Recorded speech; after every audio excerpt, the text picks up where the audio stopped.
So we've got breaking news. President Elon Musk and First Buddy Donald Trump want to fire you.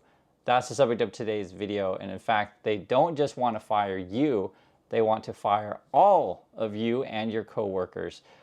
Check out this headline here. White House offers 2 million federal employees financial incentives to quit. The reason why they're doing this right now is because there are still labor laws in place, so they can't just fire you like company. They want to, but they can't quite do it yet. There's already been talk that they're trying to dismiss people over at the labor board, right? Any kind of federal worker that protects labor laws, they're trying to get rid of those, and then that makes it easier to fire whoever they want. But right now, they just sent out an email, 2 million federal employees. They're trying to get you to quit. They're also trying to make it uncomfortable for you. It says White House to push out federal workers through buyout offer. If anyone in the community has received this email, please let us know what you're feeling, what you're thinking, what your coworkers are saying. I just want to hear about this stuff. On top of this, this is from Elon Musk. He pinned this to the top of his social media profile, a fork in the road. I've been covering this guy for a long time, same with the Trump thing. Basically, these guys pride themselves as being, I'm a man, I'm a strong leader, and I fire people, right? That's what they brag about. And, these are the kind of people that, in Elon Musk's case, he's like, okay, this is a fork in the road. You got to decide, you want to stay here? We're going to work in demon mode. You're going to sleep in the office. You're going to work your butt off, and then I'm going to take all the credit. That's what the kind of boss Elon Musk is. He's the kind of boss too, and if you follow the channel, you'll know this, to where like they won't pay you, right? The same with Donald Trump. Donald Trump doesn't pay his workers. Musk doesn't pay his workers because what they do, they're like, well, your work was just unacceptable, and I don't care what your flimsy contract says. I just don't want to pay you. And if you really, really want your money, I want you to like write an essay. And this is actually real. I'm not making it up. He actually had employees write essays of like why they deserve their stock options and that kind of stuff. It's pretty ridiculous the way that they treat workers. On top of that, this is also the game that they play, as they're going to try to fire as many of your colleagues. They're not going to hire new people. They're just going to put more work onto you. So it's going to make a lot of people uncomfortable, and they're going to laugh about it, right? They think it's funny. This is Elon Musk 46 minutes ago. He tweets out, seriously, laughy face, and that's in response to another account saying, hey, Elon, workers are going to sue, right? It says right here, 2 federal workers filed a lawsuit to stop federal government's HR office from emailing all federal staff at once, saying it violates privacy rules. And to Elon Musk, that's funny, right? On top of that, you got this. Elon Musk, it's like, oh, progress, right? We're firing people, and look at all this money that we waste on hiring. And this is stuff that Musk does all the time. He's going to blame minorities. He's going to blame women, these kind of things. The way Musk and Trump think, they think only white guys are the only qualified people in the country, and everyone else has got to go. Musk is also tweeting this out. I just wanted to show you guys the kind of stuff that they talk about so you know who they are. 41 minutes ago, him and Trump are talking about going to get the astronauts. They're going to blame Biden, but honestly, this is a Boeing problem. Boeing had massive corruption over there. And basically, if you don't understand the Boeing situation, they were more concerned about profits than they were about people. They're more concerned about profits than safety. And that was essentially a Wall Street kind of push. And if you put that together with the Musk and the Trump, this all fits, right? They're going to try to fire as many people as they want. And they're trying to treat this, government like a business. Because many people say, well, to fix government, we need to treat it like a business. We got to go for profits. And Musk and Trump are like, oh yeah, profits in my pocket and in my billionaire buddies' pockets. That's the stuff they're trying to pull. So this is the, and you can probably figure out I'm a bit annoyed by this. This kind of stuff is unheard of.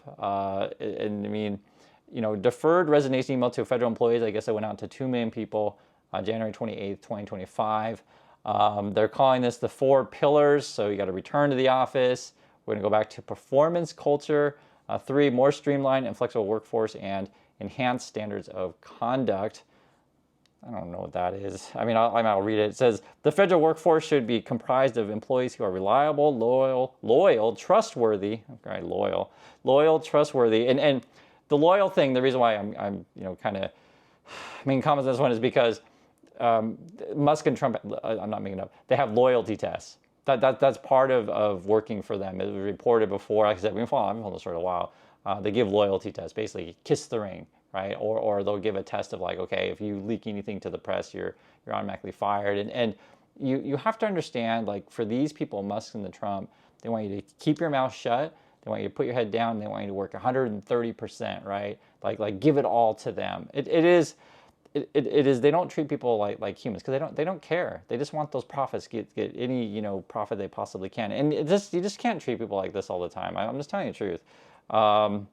Then they also say here, employees will be subject to enhanced standards of suitability and conduct as we move forward. What does this mean? Enhanced standards of suitability and conduct. Actually, you guys may not know this. In some of the Tesla offices, and I don't know like how many because it's hard to say, we get insider reports so that they do put cameras in the offices. They watch people, and basically if you're not doing what they want you to be doing, they call you in and they like reprimand you. It's like, oh, why aren't you doing blah, blah, blah. It's like a big brother kind of thing. That's how they treat people. Actually, I'm just going through this stuff. Return to the office. Substantial majority of federal employees have been working remotely since COVID. Require return to physical offices 5 days a week. That's something that a lot of companies are doing, right? So again, they're treating this like company. They just want to make it uncomfortable for you because for some people, if for example you've made agreement with your team and your boss, say, okay, I'm going to work from home, and then say you moved like away from DC. Cost of living is lower, you've already got your kids in school, etc. Like it's hard for you to change your life on a dime because the email that they sent out, basically you have to reply. I think it's like you have maybe a week or something like that, and then if you want to resign, you have to just resign. I'll show you. It's like this. It says here, upon review of the below designated resignation letter, if you wish to resign, 1, reply to this email. You will reply from your government account, and then type the word resign and hit send. Like that's literally what the email says. I have it right here. It's like, and then I guess you got till February 6th to do that. It's like a week. It's crazy. And actually, Musk got sued, and I think he lost. I want to say it's Ireland. Like I said, and there's always a lot of lawsuits with labor lawsuits with Musk, because in Ireland the workers sued and said like this is not the appropriate way to treat people with like an ultimatum kind of email where your employment is on the line. And they're going to get lots of lawsuits in this stuff. Already, it's in question on their hiring practices. As I told you guys before, Musk has that Doge thing. They put up a Doge hiring a website to like hire people, but there's like no job description. There's no qualification description. There's no pay description, no hours description, no location description. Like there's nothing really there. And when you have like government type jobs, like there's a lot of rules and regulations you go through in order to do things properly, fairly and transparently. Again, Musk and Trump, they want to do this like all like running like their gangster mafia type of companies. It is pretty ridiculous. It's not necessarily unexpected if you followed the Musk and Trump stories. This is how they run their show. And if you want to call it a TV show, right? Because remember, Trump is a personality on his Apprentice TV show.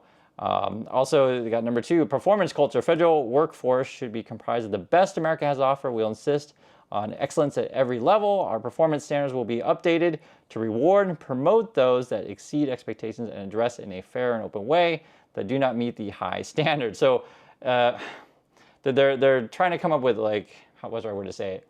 They'll probably put in some sort of quotas of stuff you have to do. So I'll give you an example. I saw a report earlier today regarding Trump's deportation stuff, and they were giving out quotas of like, oh, you got to deport 75 people a day if you want to keep your job, and if you deport more people, maybe we'll give you a bonus. I'm not gonna make that. Okay, so the bonus stuff I'm making up. So I'm the 75 person thing a day. That actually I did read that. But I'm saying that kind of culture. So I gotta be careful what I say. But that kind of culture of quota culture for stuff that doesn't really make sense for government work. So I give you a simple example, guys.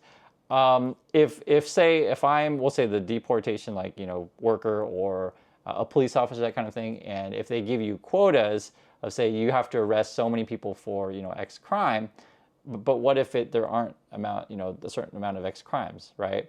But like you're giving the worker the incentive to like do things improperly because there's a kind of financial incentive in there for you. So I hope you understand like why you don't want to run government in a way you'd want to run a company. So like let's say you work at Best Buy and your incentive is like you got to sell hey, if you sell 10 TVs today give you a I don't know $1,000 bonus or whatever, and suddenly the worker's like high pressure to sell TVs. But like for say government work of like, hey go find X amount of crimes or whatever, but then I'll be honest with you, because I understand the point of view of like, well, Chris, but that gives the people incentives to like find crimes and going to do a better job, right? So I'm not against doing a good job as a federal employee, but the problem is it's not quite the same as like putting quotas on certain things like that is just not the same as say selling TVs.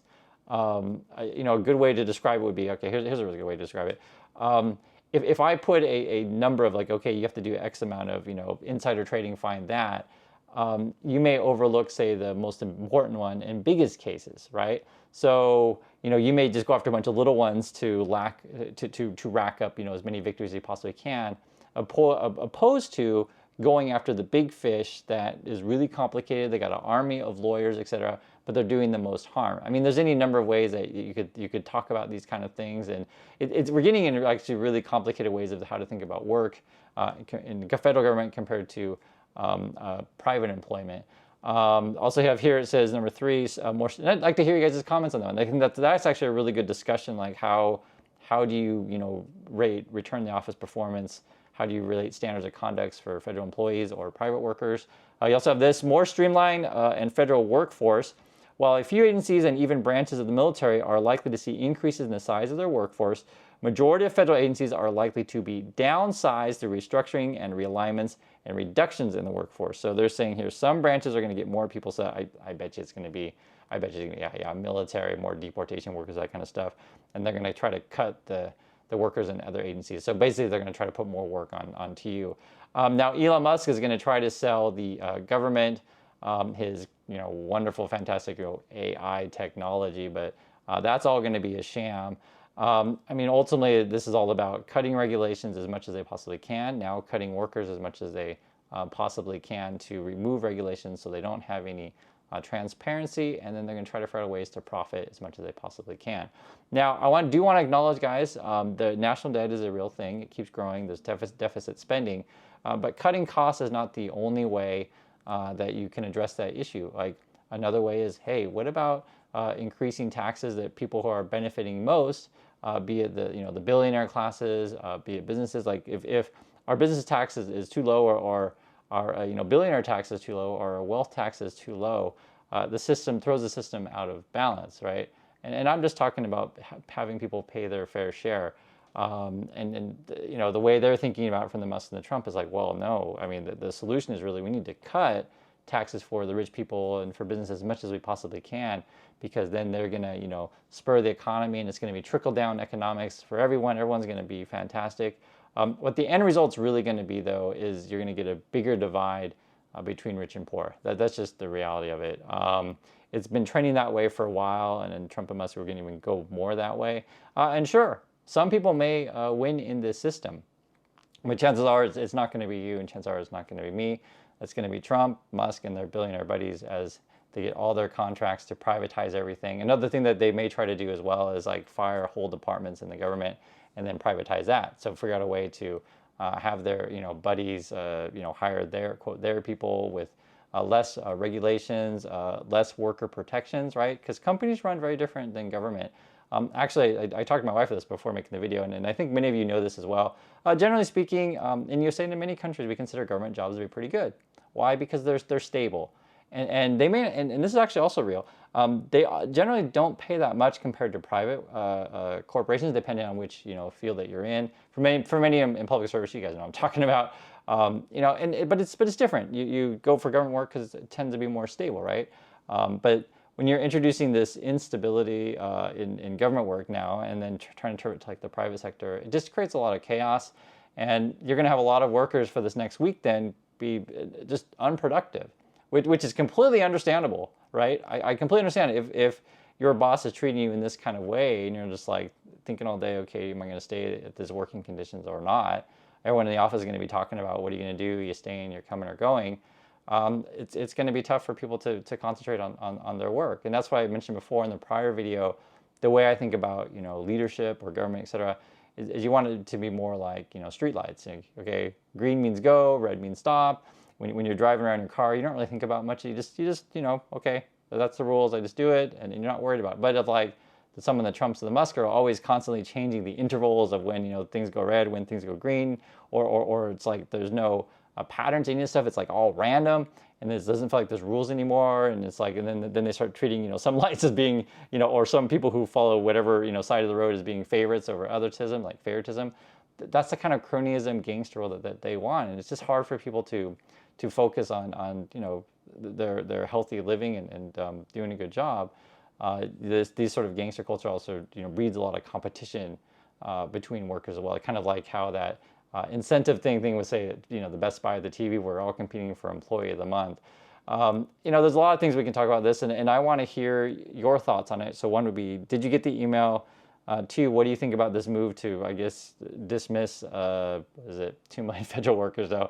The projections are that not everyone's going to take the offer. I think they're thinking that maybe 5 to 10% of the people will take the offer, but I think that they're going to put a lot of pressure on it to make people feel uncomfortable. So that's my thoughts on stuff. I want to hear yours, and I catch you on the next video.